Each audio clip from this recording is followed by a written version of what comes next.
Hello and welcome to Simplified Guitar. In this lesson, I'm going to be teaching you how to play the song Now and Then by the Beatles. So first I'm going to play through the song, and then afterwards I'm going to break it down and explain it to you in more detail. So make sure to stick around for that. For now, let's go ahead and play through the song.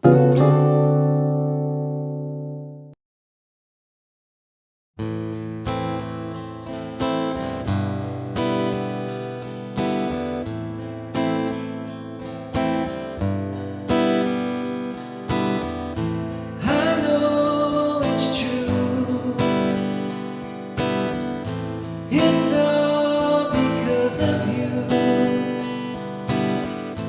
And if I make it through, it's all because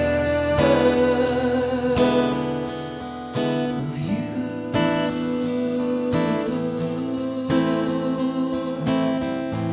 And now and then, if we must start again, well, we will know for sure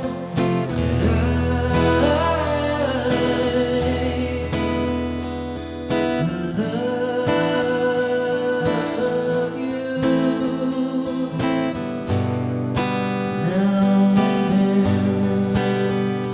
I miss you.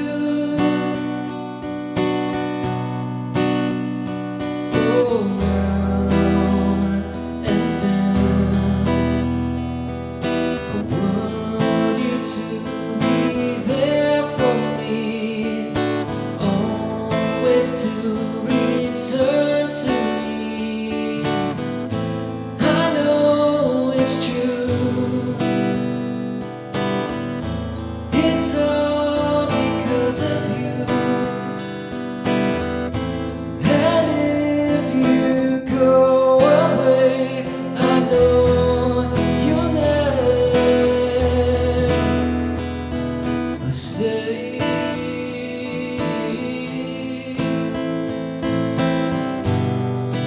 Now and then I miss you.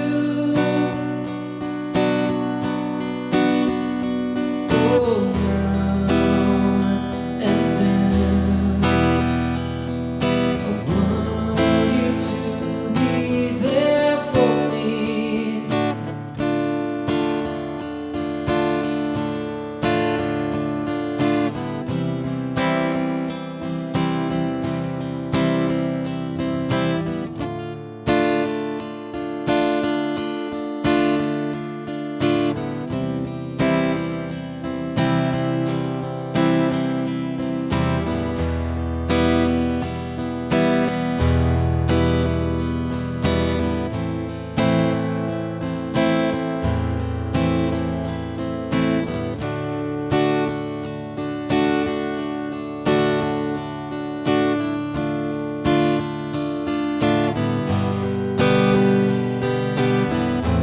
I know it's true. It's all because of you. And if I make it through, it's all because of you.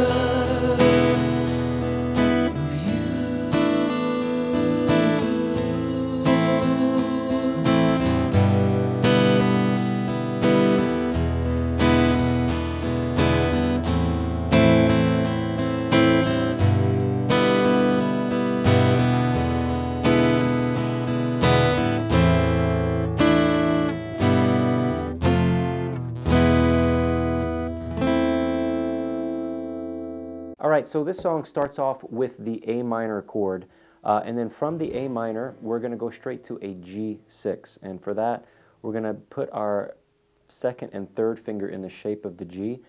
We're just not going to put our pinky down on that high E string on the 3rd fret. We're going to let that E string just be open, and we're going to strum all 6 strings for that chord. And then a little bit later down, we have an F major chord, and we're going to play that with a bar like this. So we're going to be barring the 1st fret, and then we're making that E shape with our 2nd, 3rd, and 4th finger.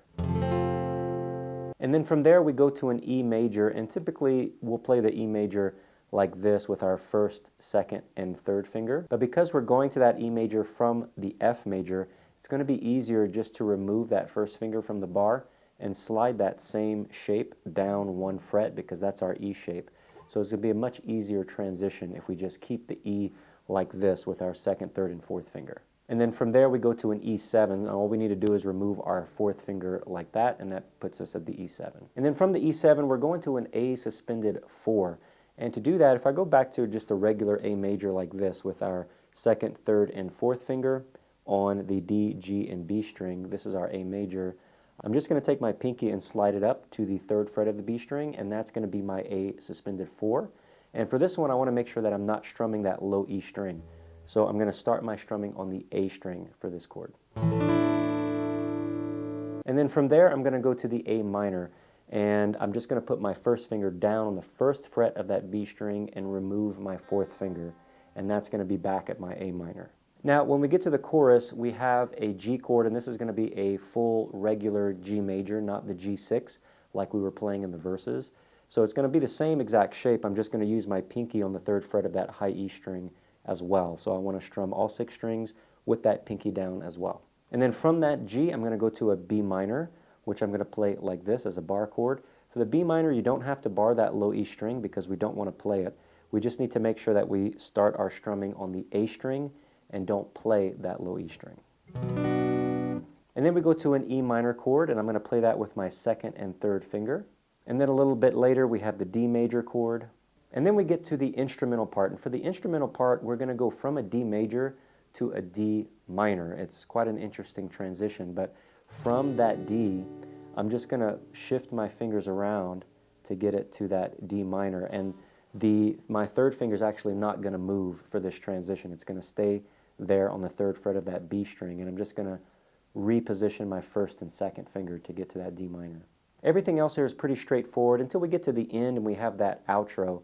For the outro we're going to have that A minor, then back to that G6. From the G6 we're going to go to an E7, and then the very last line, we're not going to be strumming that last line because we're doing a lot of chord changes, so we're just going to do one strum for each one of these chords, and we're going to start with that A minor. And then from the A minor we go to the A suspended 4, and then from there we go to the G6, from the G6 to the F major, from the F major to the E, we'll slide down to that E, and then we're going to end on the A minor. And for that A minor, that last one, you can either just move this whole shape that we have for the E down to that A minor, because it's the same shape, just down a string each, or we can just go back to the regular A minor with our first, second, third finger. Either way is okay. For the strum pattern for this song, we're going to be strumming for every single beat, and also we're going to be strumming up on every single beat. So we're strumming all the time for this song. But something that we want to keep in mind is that we want to put our emphasis on beat 2 and 4. So every other beat we're going to be strumming harder, and that's going to create some dynamics in our strum pattern. So we have 1 and 2 and 3 and 4 and 1 and 2 and 3 and 4 and 1 and 2 and 3 and 4 and 1. Now that would be a great way to practice this pattern, is just to mute your strings and to play through that pattern while counting the beats out loud. All right, I hope you enjoyed this lesson. If you did, please give it a thumbs up and don't forget to subscribe to the channel, and I hope to see you in the next lesson. Take care.